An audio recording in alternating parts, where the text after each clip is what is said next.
Welcome back students. Here we start our next topic of chapter 6 tissue of class 9th. Let's start.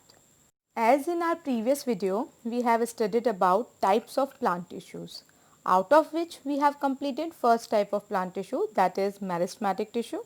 Here we will discuss about second type of plant tissue, that is permanent tissue. So another type of plant tissue is permanent tissue. It's a group of cells which actually formed from meristematic tissues, but they have lost the power of division. So we can say that when meristematic cells lose the power of division and undergo differentiation, they formed permanent tissue. Yes. Here differentiation is defined as the process of taking up permanent shape, size and function. So after discussing about introduction of permanent tissue, first let's see further classification of permanent tissue. Yes, actually permanent tissue are of two types. First simple permanent tissue and second is complex permanent tissue. So first type of permanent tissue is simple permanent tissue. They are made up of single cell type, usually with the same structure and function. Yes, simple permanent tissue is further classified into three types: parenchyma, collenchyma and sclerenchyma. So first type of simple permanent tissue is parenchyma. Yes, parenchyma is most simple and unspecialized primitive tissue. Yes, mainly consists of thin walled cell which have intercellular space between them. Okay. The cell of parenchyma are living and the cell wall is made up of cellulose. Basically, it's found in all parts of the plant. There are some special type of parenchyma, like if parenchymatous cells containing chloroplast and perform photosynthesis, such parenchyma is called chlorenchyma and they are basically found in the mesophyll of leaves. Yes, one more modification of parenchyma is found in aquatic plants.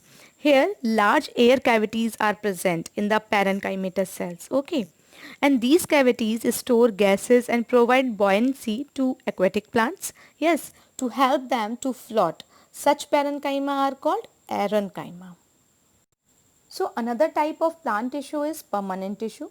It's a group of cells which actually formed from meristematic tissues, but they have lost the power of division. So we can say that when meristematic cells lose the power of division and undergo differentiation, they formed permanent tissue. Yes. Here differentiation is defined as the process of taking up permanent shape, size and function. The last third type of simple permanent tissue is the sclerenchyma. Okay. It consists of thick walled dead cells and they are closely packed without intercellular spaces between them. Okay. And the main function of sclerenchyma is to give mechanical support to plant parts. Yes. And it's provide a protective covering around seeds and nest. Here the thickening of cell wall is due to deposition of lignin. So, in this video, we have discussed about types of simple permanent tissues: parenchyma, collenchyma and sclerenchyma. Yes, and the cells of parenchyma and collenchyma are living and sclerenchyma are dead. Okay. In the next session, we will be discussing about remaining part of this chapter. Thank you.